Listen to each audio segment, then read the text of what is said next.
Greetings, Minecrafters, and welcome to another Minecraft episode in the deep woods.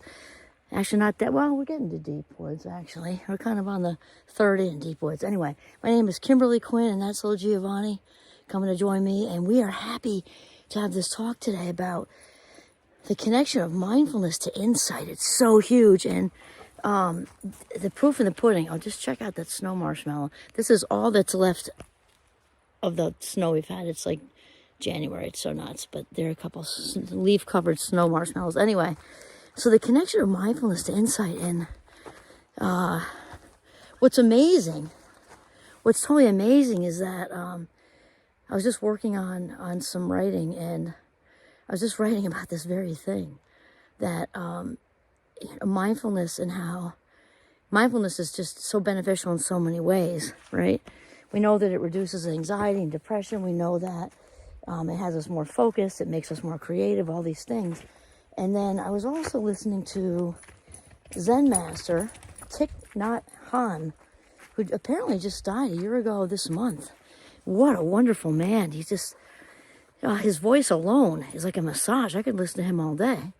Anyway, I'm obviously all about the mindfulness, which is, remember, it's not like meditation. And all those other forms of meditation are certainly good. We're not saying, whatever. It's like kind of like shoes or movies. You have your personal preference. It has to be a good fit.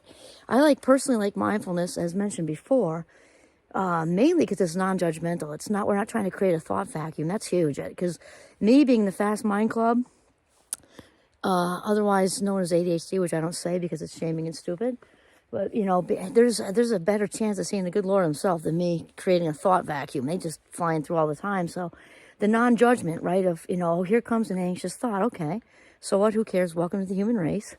I also that's a non-judgmental piece.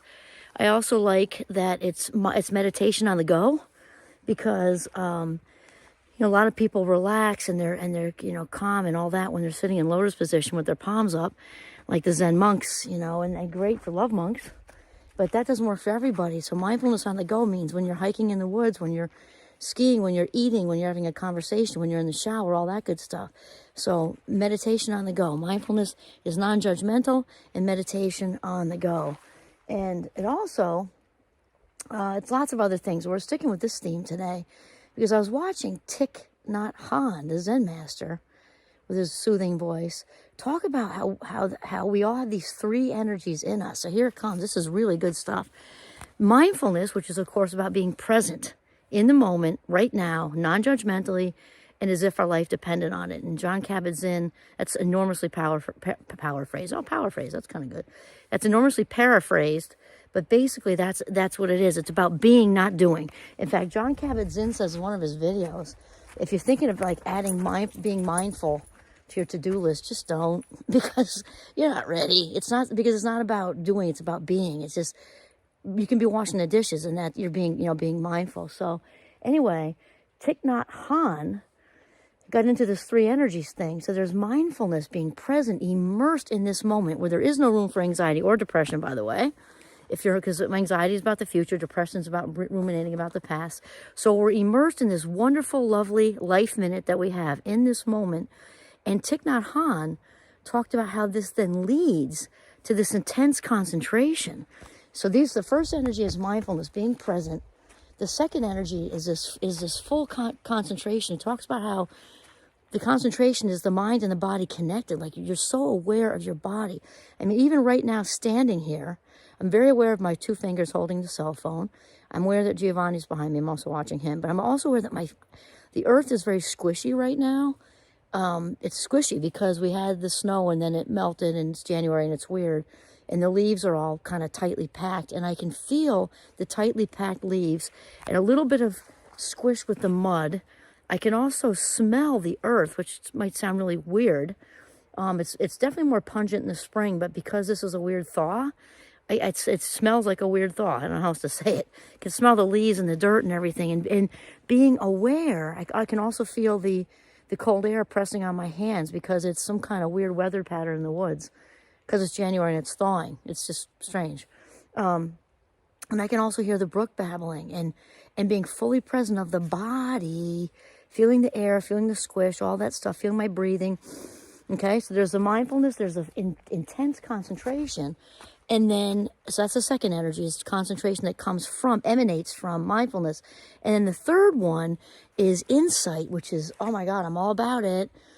So with mindfulness leads to this intense concentration, which then leads to insight. And that is when the ideas just come to us. All of a sudden there's the solution to the problem. And Oprah would call it a light bulb moment or an aha moment, right? I think she says aha moment.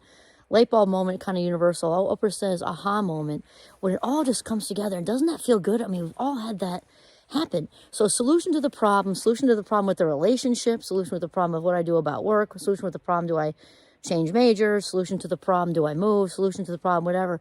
And also just insight, that new play you want to write, that new opportunity that you've walked by 17 times, and maybe it's to run a Shakespeare program at a middle school or something. Like, you know what? I'll make the time. It's my passion. I'll do it. And this stuff just comes to us. So you have no idea how many things, how much insight I have gained with little Giovanni in these woods, in these exact woods. In fact, the name Mindcraft that I came up with for the course I designed, which then transferred into this YouTube and the podcast and other things, and some of my Psychology Today articles and such, I came up with here. I shouldn't say I came up with it. I really can't even take credit for it in a way, because it just came to me. Like, it's kind of like, the clouds open, clouds part, and bang, there it was. It just Mindcraft. And so many people comment on it, when really that's what happens when we are mindful. I was fully immersed in the woods with Giovanni and just taking it all in, and then there it was. Also, there was another time, I was just writing about this. There was, I was right about here, actually, maybe a little bit higher than here. And it was the spring, and the birds everywhere, woodpeckers. And there were these two blue jays really trying hard to impress, to kind of impress their women. One woman, two jays, right? And so they're diving like they do and making tons of noise, squawking, squeaking, flaunting their gorgeous blue feathers to impress her, to try to, persuade her to be their bride. And that, I just was so immersed in these blue jays.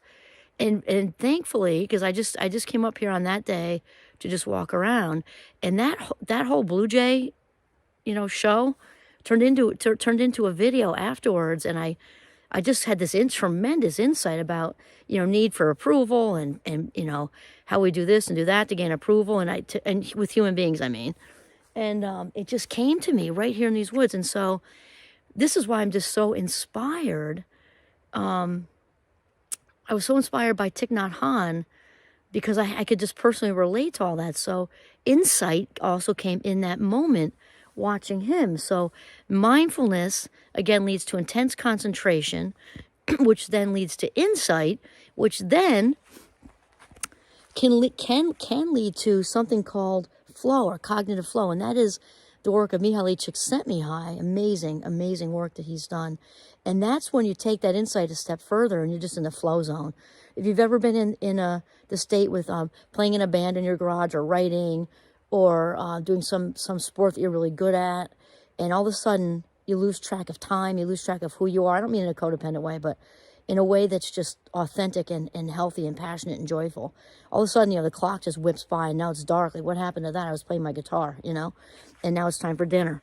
And there's really no one else you'd rather be, nowhere else you'd rather be, and nothing else you'd rather be doing.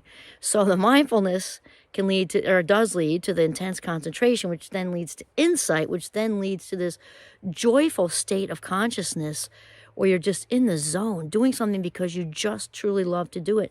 And I don't even think there are words in any language for me to slap on there of what that feels like. When you're just in it, you feel connected to the whole universe. The divine light in you is just connected to everybody else, and you are doing your thing. And so there you go. So the mindfulness and its connection to insight. This is Kimberly Quinn signing off with Giovanni in the beautiful, though chilly, northern Vermont. Have a mindful day.